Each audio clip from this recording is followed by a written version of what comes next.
Hello and welcome to Perspectives, where we take a deep dive into the issues of the day and where we take a look at people's opinion on such issues. I am Ruth Osime. And I am Olatorera Majekodunmi-Oniru. Today, we are discussing prolonged singleness. What challenges are single adults who wish to get married facing today? Why is there an increase in singleness globally? We have very important discussions and special guests coming up, so please stay tuned. Once upon a time, especially in the yesteryears, people believed love, patience, and endurance were the driving motivation for any union. Uniting with a soulmate was seen as a bonus for most couples, but these days, the burden of expectations in relationships has shifted, making money by far the number one priority. Money, or lack thereof, has caused many conflicts and set the pace between couples. Because of this, some women in their 30s and 40s, rather than partaking in compromising relationships that may hurt them, they have worked hard to become financially independent and created their own comfort zones as single women. They expect the man to be just as successful as them, preferably more so, to earn their respect. Yes, they would like to find a suitable partner, but with their eyes wide open, not wearing rose-tinted glasses. Some single men, on the other hand, with age on their side, are hoping to meet women in their 20s, willing to grow with them. But many young women today are also not willing to wait for potential. In their case, they prefer the Yahoo boys and sugar daddies who provide the extravagant lifestyles they fervently seek. As most of them have no visible means of livelihood, they disdainfully have little or no tolerance for the average Mr. Joe, whose monthly income can barely cover their ticket fare to London. What hope is there for the young man praying and working hard for a collectively brighter future with a partner? So the big question is, how do you find a level playing ground in these scenarios? Should women lower their standards and settle for men with potential? Or should men also stop looking for women above their pay grade and find women who are easier to maintain within their budget? Very well said and good questions. Getting married early to the right partner has a lot to do with presenting your unique total package of attraction, education, financial independence, social skills, and domestic skills to a partner of similar package who falls in love and proposes. Chances of getting married dramatically reduces if one has not succeeded by the age of 40. Most people are drawn to a youthful sparkle, intelligence, kindness, loyalty, and compatibility in the forms of humor, laughter, socialization, and sexual distinction. Being single is a choice for millions of people who live bold, independent, successful, and highly social single lives.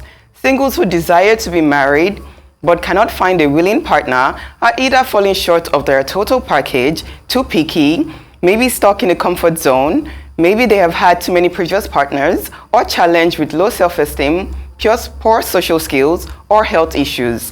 Approximately 60% of adults who desire marriage but end up single for a prolonged period develop loneliness-related health challenges, including a 45% chance of developing dementia and a 30% chance of dying from a heart attack. Prolonged singleness is indeed a challenge for many people. An interesting Harvard study for adult development specified good relationships as the most important factor to healthy physical and emotional well-being. Finding your desired partner can be medicinal, heartwarming, joyful, and life-prolonging. Nonetheless, being single should not equate being lonely. For every adult who is yet to find Mrs. Right or Mr. Right, today's Perspectives is for you. Find satisfying work, good friends, and progressive companions. Adopt, teach, volunteer, and do fun things that contribute to making the world a better place while enriching your network, which will in turn help you meet Mr. or Mrs. Right. Stay confident, happy, and professionally and socially engaged. Build your passion, and most importantly, practice self-care and maximize your sparkling, ageless glow. Interesting discussions coming up shortly, but let's watch the special report. Perspectives. We'll be right back. partner to settle with can be one of the biggest decisions one can make, because they can either come into your life and make it better or destroy it. When it comes to turning a relationship into a serious commitment, at times people become unsure as to whether they are really in love with the person they are dating or if it's a simple attraction. When it's the question of your future, going in for blind love is not a good idea. It's always better to take a practical look at things rather than getting swayed by emotions. The expectations you require your partner to meet up with. First, decide what you want in your partner. Think about what qualities you want that person to have. Their personality, morals, values, interests, and looks, although that is secondary. Also, for a compatible relationship, the couple should have some common interest. There should be some shared hobbies that you can indulge in with your partner. Another point that is very important for every person is to preserve their individuality. Change is good, but changing yourself entirely just to fit your partner's idea of a perfect better half is never advisable. Your partner's intellect matching with yours is also key. Living with a person you cannot connect with on an intellectual level can get very boring and frustrating. Analyze both your spending habits. See if you like spending on the same things and check your general attitude towards money. Other aspects include respect, trust, and even down to how you intend to raise your children. Today on Perspectives, we will be taking a look at these angles and how expectations can sometimes become burdens when people fail to meet up with them. When you look at things like this, you think that to have a relationship, it can make it sound so easy. But the truth of the matter is that in today's Nigeria, all the things he mentioned, which I agree with, which I believe can make a relationship stronger, has been sidelined. Now the quest for money has overridden so many aspects of it, which is quite sad. Because there was a part where he said, you have to understand each other, you have to have shared interests. The babes out there of today are not interested in shared interest. All they're interested in is as long as you can afford to give them the lifestyle that they want. For marriage or just for short term? It's not even short-term intimacy. It doesn't matter. Some of them don't mind marriage. If you can get it short term, why would you want it long term? No, I'm saying, so is it just money they want for marriage? Predominantly, money plays a major role in today's generation of people who are potentially husbands or can be potentially husbands or wives. And in the years, it wasn't like that. If a man had potential, if he had promise, you would grow with him, you'd be willing to grow with him. I'm not saying, think about marriage when you can't even put food on the table, but, two heads are better than one. But I think it's most prevalent here, though, where money has been a challenge for majority of the people. Yeah, but I think the economy has a role to play. The highest poverty rate in the world. That's what I'm saying. So most people are below poverty line. So. The economy has a lot to play with it, because in my time, I remember when we would go to nightclubs and we would nurse one bottle of Coke and we would both nurse each other's bottles all night. Half the time, the waiters would even come and carry it. We're thinking that we have finished it. But the truth, it didn't even occur to us. I think you said you could travel of like course, it was buying a drink. It was easy. And it didn't even occur to us that, how much does he have, how much doesn't have. It doesn't even, there were those who had rich parents that made marriage much easier for them when their kids got married. But the truth of the matter is the average girl, and when I use this word, I use it very selectively, the average girl was not really mercenary. You had the ones that were in our 20s. Mercenary means when you love money, your love for money, comes before anything else. So even when I was in my 20s, the ones that dated sugar daddies and were into married men, there was a demarcation. You could tell the ones that liked their young boyfriends and the ones that had liked sugar daddies were in minority. But now, even your parents will encourage you to go out and bring that money in. They don't care how you get it. Yeah, money has become a topmost factor. It has, and it's sad. But, it's sad. Right. Because it has killed romance. It has killed so many things. It has even made these young girls grow beyond their formative years, where they should, because there are a lot of men today who are billionaires that started with nothing. They had, they didn't even come from rich homes. That reminds me of that. Remember that Mongrel and what's the other one I was telling you about the other days? You know, they didn't come from rich homes, but now they are comfortable. They have loved the love of their youth is who they're still with, and that one dated them when they had nothing. That's why I believe in each person having their unique total package. So your total package is different from mine, is different from Kemi. The girls of today are not looking at it. What package do they have? If you want a man that is rich, make sure that you built yourself up. Don't you look at that you are Instagram? financially independent. Do you not look That's at why they're not Instagram? getting married. That's why there's a lot of some of them are married. So we're trying to dissect the challenges and see. No, but some of them have ended up marrying the men. It's just that by the time you're used to a man that can provide so much for you, buy you cars, buy you wristwatches, take you abroad, but that kind of man, is he ready to settle down? No, it's not even with the point of whether he's ready to settle down. It's that, can you, a recipient of such generosity, now lower your standards to now marry a single man that cannot offer you the same thing, but has plenty of promise? That's the big question. That's the big question. Anyway, we are heading for a short break, but stay with us.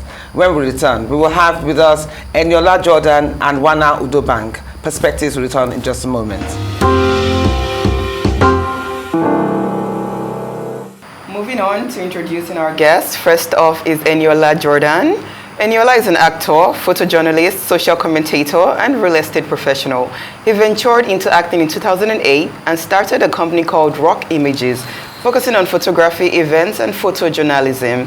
A graduate of Babcock University, Eniola obtained his first degree in mass communications with a major in broadcasting. His goals include growing within the film industry and helping people embrace their differences rather than be divided by them. Welcome to Perspectives, Eniola. We are glad to have you here today. Thank you very much. Thank you very much. Our second guest is Wana Udobang, a writer, poet, performer, and storyteller.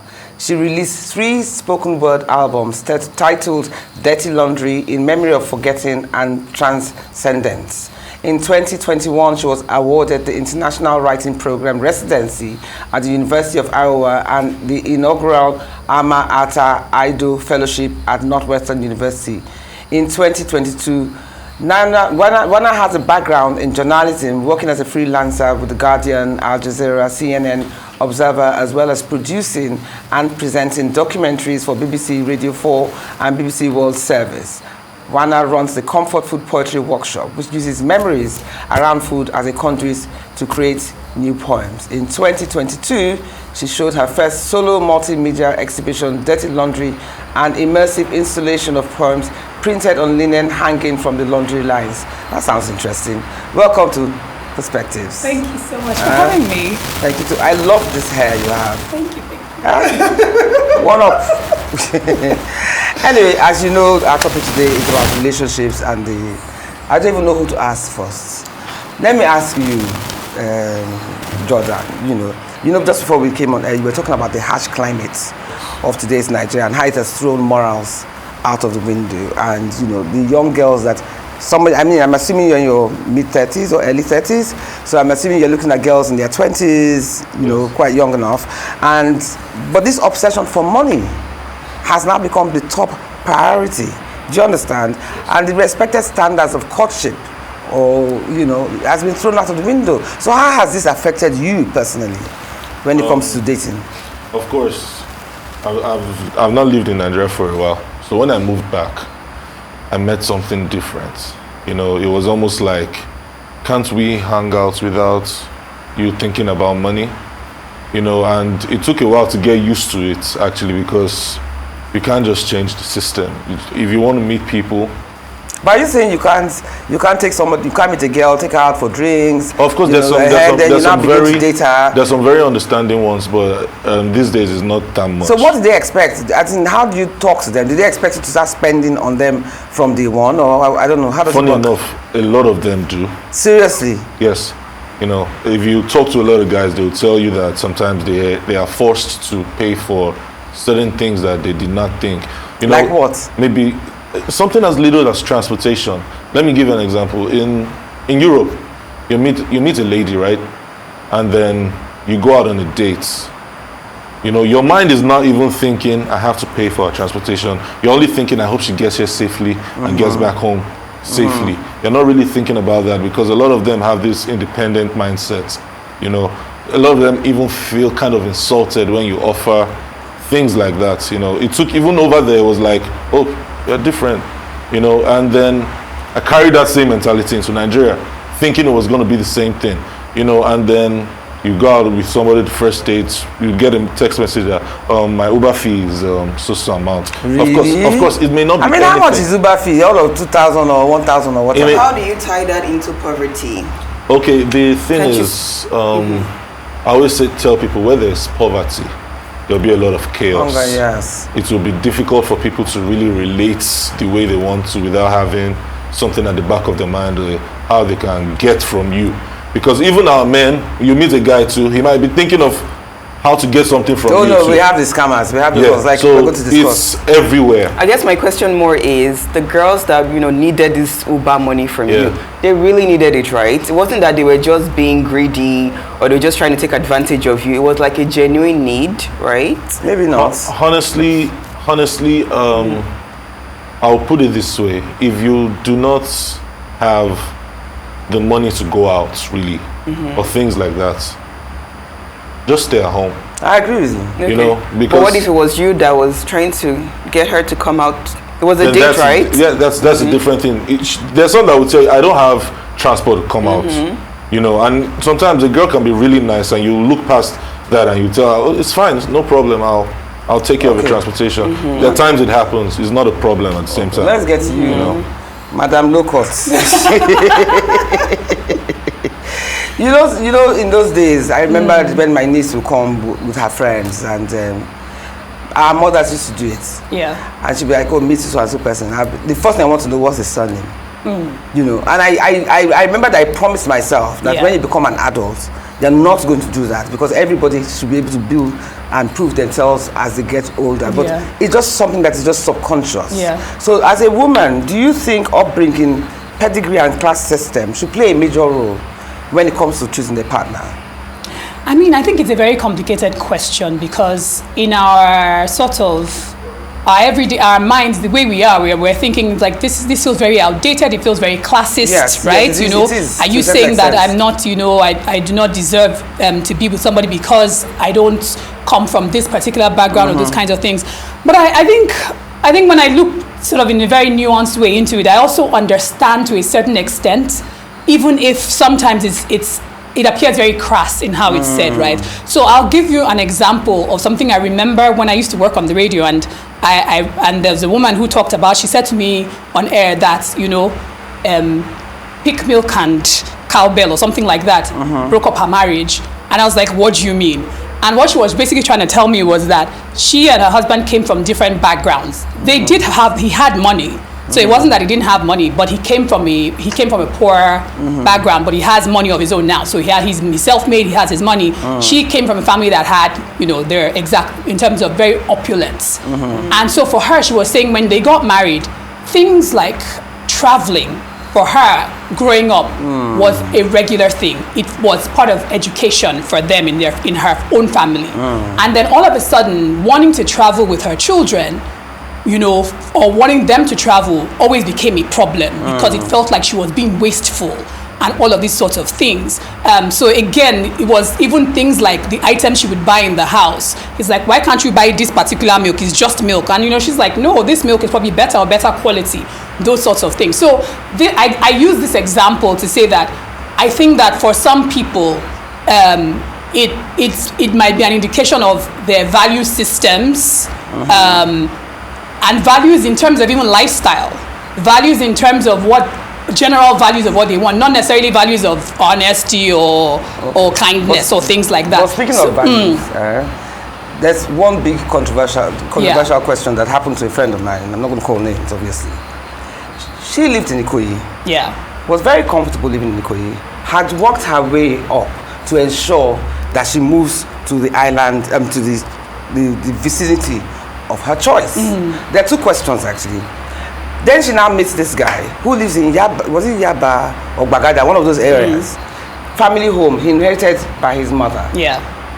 And it became a big problem because she wasn't ready to move to Bagada. Her office was in Ikoyi. She had gotten used to being in the area, and he was insistent that if you want to marry me, you move here. She even offered to donates monies that, okay, fine, I know you can't move to my house, I can't move to your house, can we put monies together and, you know, get a place that everybody will now be happy with? And he refused. Is this an older couple? No, well, at least at the time they were in their 30s. At the time, well, I see why you're asking if it's an older couple. At the time, though, they were in their 30s. She's settled and she's happy with but you see, the things that there are some men that have... where she won't be happy. Yeah, but he's a man. Yes, now, he's a man. There are even those that will tell you, even when it comes to school fees, there are those that will tell you, you might want your child to go to a certain school in England, or you might want your child to go to a certain school in Lagos, and they will tell you that I cannot afford to pay more than this price, and the child must go to the school of my choice. So in that kind of situation, had you been wearing those shoes, or women your age mates wearing those shoes, what would you have advised? I think this is one of those questions of two people with separate value systems, you know, at the end of the day. And I think we are underestimating, and this goes back to your first question about people from different social classes or certain types of family backgrounds. At the end of the day, somebody they feel that, you know, perhaps living in Ikoyi is not only convenient for them, but that's where the social circle that they want to be around is. It's closer to them, the kind of life they are trying to build for themselves. But don't you compromise? That's what I was saying. Don't you compromise come into it? I think compromise does come into it, and the compromise is from both people. But if both people cannot find a middle ground, then it's not going to work at the end of the day. Compromise comes when two people are interested in actually making those compromises. That's the logical thing to do, right? The logical thing to do is, okay, the logical thing is really to see more of the practicalities of where we are living. At the end of the day, let's be honest. But some women would just go, some women just let peace reign. Would do what the guy wants. Yeah, some people will do that if it makes them happy. Because it doesn't necessarily make her happy. But some people decide happiness for. You're talking about you end up being unhappy there, and then it breaks up the marriage. Because what do you do? Are you ready to leave the marriage? 8 billion people in the world. You compromise your happiness. Yes, no, but the truth of the matter is, I know of women who have had to compromise. They won't say it out in public, but they've had to compromise so peace will reign. I know of those that they will allow the child go to the school that the husband says. And after a year or two, they manage to persuade him, and the child now goes to the school of their choice. So I really think it's your mode of delivery. Sometimes, because I know people tend to have very high expectations. I had a friend in Wall Street, very successful Nigerian guy, doing very well. And back then, he showed me a list of 100 things that his wife, he was in his 40s then, that his wife must meet. Blood type, her financial level, very thorough list. She must go on her knees to greet his parents. Thorough list. And I'm looking at it like, I don't think there's any woman. He got married to someone very notable in Nigeria, but of course the marriage packed up after 6 months. But you know that he moved back. He's doing very well, very successful, very financial. So it's not always money. No, is it still single? No, I know that money is he's single. I don't think he'll ever get married. But I think you know that also depending on the person's age and where they are in their lives, certain their priorities also shift. Certain compromises become easier as well for them. Sometimes they know that, oh, you know what, this one I'll let slide. So if it's moving to this particular place and it's not doing anything, it's not a problem. So, or okay, this is the school you want, we have this discussion. So I think people, your not, I won't say your standards shift, but your priorities change as you grow older. And so what you're willing to let go of starts to change as well. In which the process. Which brings me back to you. Fine young man. Chocolate. So, but as we have already agreed, these young girls put you under immense pressure. Can you give us stories of the kind of outrageous expenditures Yahoo boys and sugar daddies are spent on girls that has bewildered you beyond? Okay, just last 2 weeks, a friend of mine was telling me that, man, I don't have money this period. I don't know, I don't have money because I've not been going out on dates. And I was confused at that point because I know this is someone that has a very good job. So when she says, I don't have money because I've not been going out on dates. Okay, it's a woman. Yes, a female friend. She was telling me this. And I'm like, explain, I don't, what do you mean? Do you get paid to go on dates? I don't, what's going on? So, I can go on a date and we just hang out or go and eat, and then he send me like 600,000. I'm like, After the date. I'm like, just for sitting down and eating. And I'm like, No, Just there must for be happy sitting down ending. and eating. There must be happy and I'm ending like, involved there. even if nothing happens, so yeah, it happens like that. I'm like, okay, so I get the problem now. There are times you could go on a date. I could go on a date with a young lady, right? And I will think the date is going on very well. And then she goes home. In my mind we had a great day, but maybe the next day you find out that she's not really trying to interact with you anymore. And then later on you discover it's because she didn't give her anything. I don't understand. When does money exchange hands? Is it on her way home? You now say take for taxi money or what? I don't understand. There's something they call thanks for coming. Thanks for coming. Thanks for coming is very important. So when does this thanks for coming? When is it enacted? After everything, or maybe when they get home. It's something even my brother here is familiar with because he's laughing. But that's the truth, and it has put a lot of pressure on young men because it's like it's difficult to date now. I'm trying to date someone I'm thinking is going on well, but then all these demands. So have you been disappointed a few times? Oh, Seeing yes. girls that you like, thought that things could gel, but for some reason, when the thanks for coming didn't happen. Yeah, I've been disappointed a few times, but I'm of the opinion that if it's not going well for you when it comes to dating, enjoy your singleness. Don't put so much anxiety and stress on yourself. We live in a society that we're dealing with a lot of mental health issues, and so there are some things that you should not just allow to stress you. But I'm sure there are some decent girls. I'm sure there are There are girls so that are many. willing to take that line with you. No, there are so many decent girls. Do you have your own long list of expectations in No, I your future spouse? don't do that. You Maybe just have meet about people 5. day by day, and hopefully one will turn to marriage. No, but you must have Of course, there are plan? things you expect from a partner. Okay, what are they? Obviously, Give us a few. mutual respect, obviously, because I believe if my woman respects me, to translate to love and. What are your money expectations? What do you mean? How financially buoyant do you expect your spouse to be coming into the marriage? Honestly, I expect her to be doing okay, in the sense where she can be Earning on her own own. income. Oh, well, she might just Yes. be growing now. If she's in her 20s, good Yeah, and if she's growing, that's also fine. This is someone that that in a couple of Potential, years, this yes. person is going to be doing very well for themselves. That's fine, because these days a lot of men don't even want that pressure anymore. They want a woman that is doing okay for herself too, because of Or the way has potential. or has potentials, because things are changing now. Back in the day, men wouldn't mind. Okay. You can walk into McDonald's, pick somebody, you don't care. But Okay. things are different now. Okay, we're going on a break soon, and we will continue with this topic. So don't leave us. See you right back in Perspectives in a couple of minutes. My darling short hair. Forget this wig. We are twins. we are kindred spirits.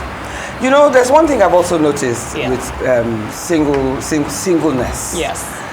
At a stage, you are desperate. At another stage, you become quite selfish. As over time, when you get to my age, it's either my way or the village, But I expect young girls to at least be a bit more flexible. Which brings me down to you, because you're in your in your 30s, Yes. and you're self-made, okay? And you've carved a niche for yourself. So whether you have man, you don't have man. Do you understand? You have found your comfort zone. Yeah. But sometimes, like Olasire was saying about the one of, what was it, 100, I mean 200? The list. The list was 100. Sometimes do you find that what your standards are sometimes too high? Me personally, I don't think so. For me personally, I don't. Okay, but then again, depends on what high. depends So on- what are your standards? When people say standards, I mean Or expectations? expectations. I mean, I'm in my 30s, late 30s. You're expecting that a person is, in the groove of their career, Okay. or their business, Yeah. whatever it is they're doing. So they do have a means of living. So they're financially stable in some way, shape, or form. Yeah, I think majority of that, you just want people who are stable, they're mature. You get along with. You get along with them. They have, they have Same vision. Yeah, they have some. They are responsible. Yes, responsible. I think is is a big thing. Especially at your age. Yeah, yes. they're responsible. So you're not dealing with unnecessary mess, right? When you say unnecessary mess, which Yeah. brings me to another side of my topic. We've heard of scammers. I mean, we all heard about the man, did you see the video of the picture of the man who duped somebody of 20,000 pounds? Yeah, I think I saw The man himself looked like an area boy. I couldn't understand what he could have said to her, because most of these scammers, they have the gift of the gab. They know how to come up with one story. They use emotional blackmail and what have you. And then you find that there's some women who are very successful in their careers, but are totally hopeless when it comes to relationships. And they are the ones that are the high victims of this scamming. So as a woman, and when you and your friends discuss, do you think, would you loan your boyfriend or your partner monies for one project or the other, even if in the past it wasn't fruitful? But to make peace reign, would you encourage them to loan men money? I mean, I don't encourage any woman to loan a boyfriend money, personally. I mean, that Why? kind of Why way. is that?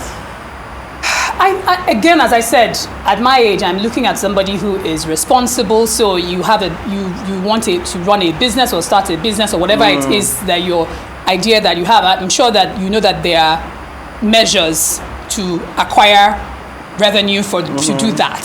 That does not have to be my money at the end of the day. But what if he's going through a purple patch and he really needs I think money? there's a difference if your partner, somebody you love, is going through your boy, and I say partner before, I don't want to say husband. In part, I don't want to use it because I think if you are married, it's a different ballgame entirely. But there are some husbands too who also scam their wives. That this is true, but I mean, when you signed up for a marriage, so you signed up for two Would you give it, you can trust that you'll get it back? What if your boyfriend? You give a loan? Right, boyfriend. I mean, I think if maybe you trust that he's a responsible guy. You can see his income. He has promised you that the next income will go directly to you. I try to stay away from the loan topics, personally, for myself. I don't encourage it. So it's been said that prolonged singleness leads to loneliness, depression, so many issues. Yeah, it does. I mean, we have 3 single people here. I just want to ask, would you guys consider having children out of wedlock if it was prolonged? But many people are already doing that. That's not even a... I don't even think that's a function of... I don't know that that's a function of necessarily loneliness. I think if you desire motherhood, I think you should go and do that. I even encourage that. If you desire motherhood and the traditional means that you desired is not coming together. Having that child actually reduces the risk of loneliness. But I don't even know that. I don't even like to see children as a mitigation for loneliness. Exactly. I think it's a desire of motherhood that people have. It's a way of spending your time. Motherhood is time consuming. Yeah, but I think it's something that people desire and people want, and I don't think that children should be seen as just because we are lonely. They won't be seen as that, but it definitely mitigates loneliness. For sure. But there are single mothers who are still lonely. Who are still looking for boyfriends. And there are people who are married with children who are lonely. So they say that single mothers who have children and are not yet married have very high risk of not getting married at all, because you're either choosing between your children or this partner. Well, I guess because dating actually requires time too. It's finding the balance. It's trying to find the balance. But I mean, at some point, there are still going to be men who are divorced with children of their own too, who are going to get married. And so I don't know that all these things always correlate at the end of the day. There's also the issue of whether the children. That's why I think it's another topic entirely, because even the compatibility between the children, between you and the wife, I mean the mother, and the person you're dating, compatibility between you and the man and your children, or the woman and your children. So like I said, it's totally it's a bit too obscure. Let's focus on money and even relationships. Like for instance, I was going to ask you now, my young man, if you marry a woman that comes from a wealthy home, like she was saying, that you come from a wealthy home, wealthy background, different from the kind of background you as a man come from, would you feel uncomfortable if the parents decide to, you are getting married, let me give you a house?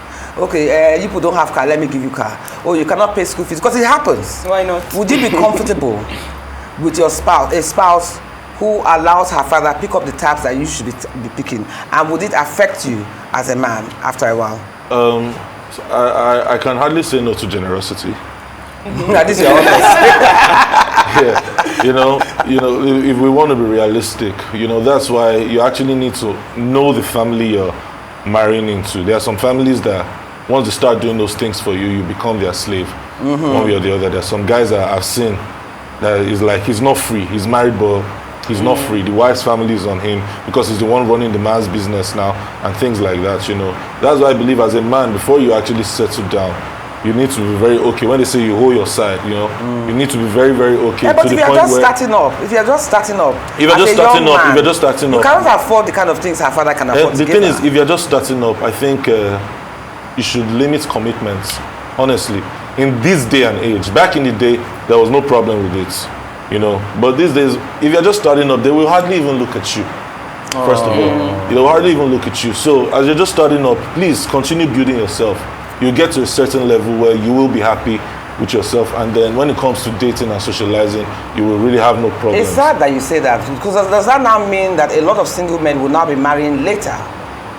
Unlike the days of yore where you could marry at 25, 26. Are you saying that a lot more men will now be single up to their 30s because of financial? I think that's what we're seeing happening today. That's exactly what is going on today. You know, that's what society has done to us, unfortunately. So I advise men, look, hustle, do your thing. I'm not saying you shouldn't date. You have to date because you still need to meet people, and there's some people that are just lucky you find someone that exactly. But there's some you just find someone young girls who are not so mercenary now. Yeah, that you click with and everything just goes well. She supports you, you support her. It's going on well. There's some people that are that lucky. I call it luck. You call it lucky? Yes, I call it lucky. Are you saying that is in the minority? I don't have the statistics for it. Not mercenary, girls I don't have the statistics for it, so I won't say it's a minority or anything, but it's what we see. That's what I'll just say. You wanted to come in? So I wanted to comment and actually say something, which is that we often make it sound like, you know, young women are mercenary in this kind of way, but what about there are different options, there are different kinds of women. Exactly. What about women who are within your range, who are working as well, you can both go for dinners together and everybody can hold their own and all of those sorts of things. So oftentimes when I hear these stories of, when you go somewhere and somebody, you know, the girl asked for someone to pay for her Uber, I'm like, why are you dating a girl who can't afford to pay her Uber if you're looking to be with somebody who can afford to pay their Uber anyway, or who probably even has a car of their own? Because we never address the power dynamics that men want in relationships as well. Many men do enjoy paying for women because it makes them feel powerful. They complain about it at the end, but a lot of them do enjoy it because there are women out there who they're young women in their 20s, in their 30s, they're working in tech, working in swim, and especially young women are doing so many different businesses. They're not even like our mother's generation or even my generation. They're doing girls are in their 25, they're doing crazy amounts of businesses and working in positions that you're like, wow, the money that these babes are handling now, it's insane. So they're financially independent. Have you heard a saying that says, a lot of women say, my money is my money. And your money is our money. Exactly. It's a real thing. Well, I don't know that. There's some girls I don't know that they're going to be asking for Uber money. Well, but how much is Uber money? I experienced this one time. Why are you even dating a girl that cannot afford? No, the thing is this, right? I went on a date a few months ago, right? This person actually works. She works in tech. She works in tech. Yeah. You know, let me know. I don't like to meet broke girls. You know, I avoid them. Just the Uber money girls. But the funny thing is, broke girls can be good girls too. They just maybe haven't had that opportunity. Yeah, I just don't like stress. So broke girls. How much is Uber money? I don't know. Let me tell you. I'm just curious. How much is Uber money when they ask for it? How much? 2,000, 3,000? Maybe 3,000, 3,500. It's really nothing, you know. But when you look at somebody that you know is actually working, she's doing well for herself, and still demands for things like this, even when she's financially okay, it's confusing. No, that's a bit mean, though. Yeah, you can afford this. Why are you asking for that? Thank you very much. That is the society we are in now. That's what a lot of young guys are dealing with right now. So broke girls should remain single? I don't know, honestly. For you won't date a broke girl? I will not. No, but he's even saying that there's some girls who can afford it, but just because they are used to asking. But you know, sometimes broke girls are like the most nurturing mothers. Leave matter, let money reach their hand. Let me tell you the reason why. Let me tell you the reason why. Because they need all that time to actually be a mother. I don't like when women are put with so much pressure.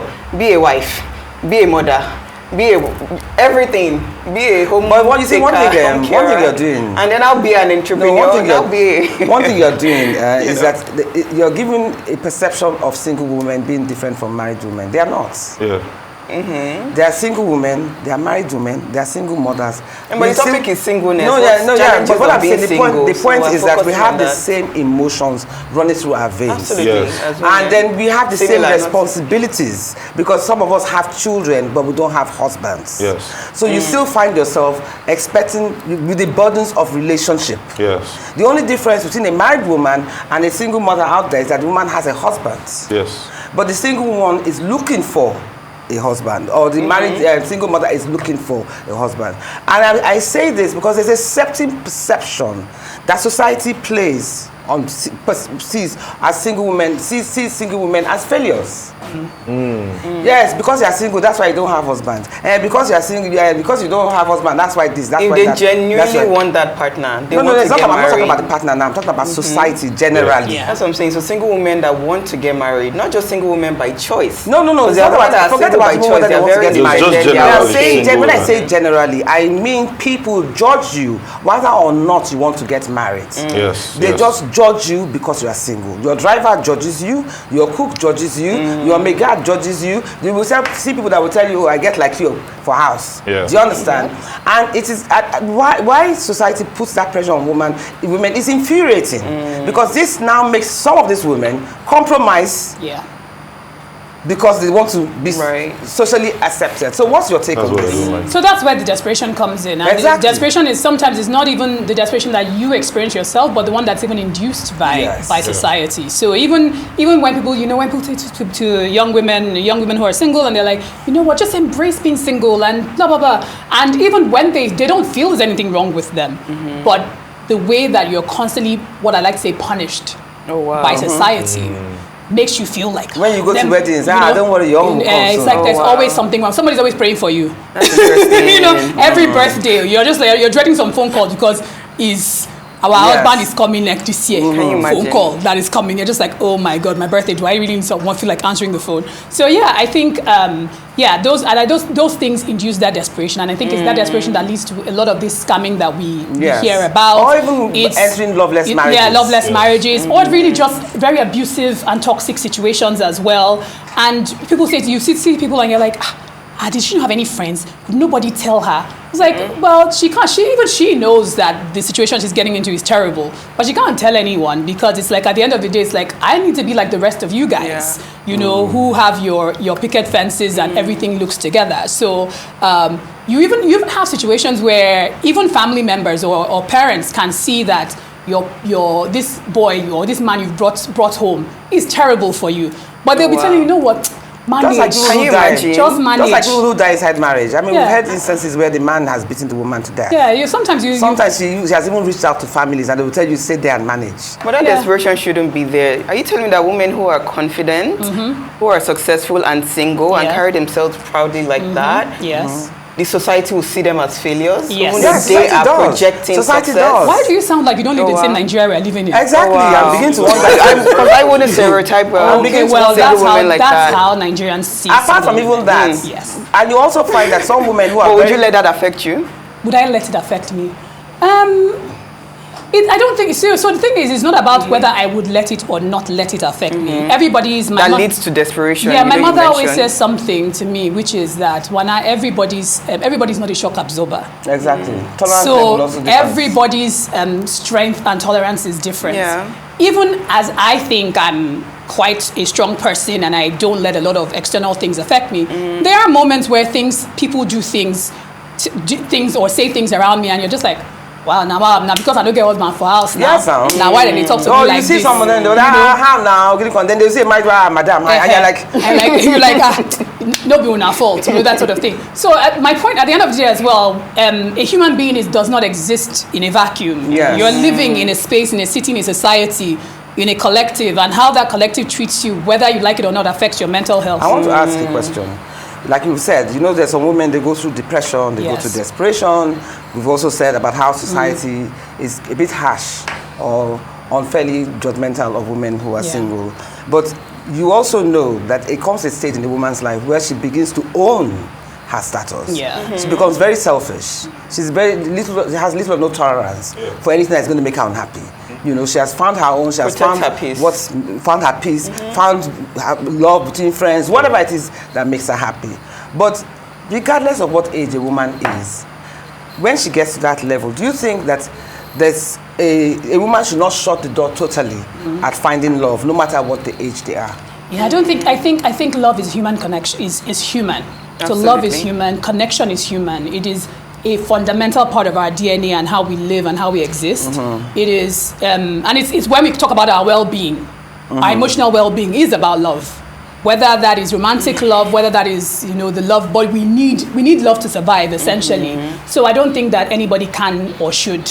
Even when we tell ourselves we've closed our minds from these things, I don't think we really have. I think there's always a part of us that is always open there. So yeah, I think whatever age it is, you should always be open. Would you say that single men are treated differently from married men too in our society today? Yeah. Oh, There's wow. some doors that single men can't walk through because they'll look at you as irresponsible. But I don't think that's after a certain age. Yeah. Surely at your actually, age, if you are single, people will not judge you. But if you are in your 50s and you're single, yeah, people might judge you. people might judge me. They say, "Oh, this one be carrying small girls up and down." They just look at you as, well, I'm the kind of person that I don't care what any human thinks about me. It was difficult to get to that point, but I'm there. So, and I feel like most of us should start living like that. Absolutely. Yeah, we should stop thinking what society. Marriage seems to be a very big deal here. It might be difficult, but your mental health, if you know how health to is more prioritize your important. mental health, you realize that what people think should never affect you. Yeah, so Completely. never- But like she said, nobody's a vacuum and nobody's Nobody's a an island. vacuum. Stay but strong, everyone. Yes. We So just you have to cannot stay exactly strong. go around walking naked and say, I don't care whether they say I'm naked or not. I No, yeah, You have to not care within reason. Yeah, that one is And- insanity. Yes, exactly. But anyway, thank you so much, Thank you. Jay. Thank you for and thank you having so us. much, Thank you. Wana, for being with us tonight. Or this morning, sorry. My usual coffee is needed here. Thank you so much for being with us on Thank you Perspectives. very much. Anyway, money helps a lot in sustaining relationships and marriages. It'd be very hypocritical of me to downplay its importance. But contrary to what many believe, money alone is not enough. Otherwise, there'll be no divorces amongst the rich and famous. The phrase, "the rich also cry," was coined specifically with this in mind. Most times in life, you have to get to a certain place to truly appreciate and understand that money can buy a house, but not a home. It can buy a bed, but not sleep. It can buy a clock, but not time. It can buy a book, but not knowledge. It can buy blood, but not health. So you see, money is not everything. I totally understand that it might take some people longer than others to grasp this message. But remember, life is a learning curve. And that's all we have time for today. You've been watching Perspectives here with me on Arise News. My name is Ruth Osime. See you next week. And with me, Olatorera Majekodunmi-Oniru. Intimacy is a biological necessity that prolongs life, whereas loneliness leads to health issues that can cause premature death. If you're single by choice and genuinely happy, fantastic. If you're single and unable to find a partner, avoid all forms of loneliness. There are over 8 billion people in our world today. Step out of your comfort zone and find ways to meet and bond with people you are most compatible with. Push your dreams in a focused, ethical, intelligent, and confident manner, and all your heart desires will manifest over time. Greater humanity is an essential key to a better world today. Our world needs a much stronger dosage of healthy love, care, and widespread happiness. Thank you for watching Perspectives. Thank you to our special guests for joining us today. Have the very best weekend and see you all very soon. Goodbye.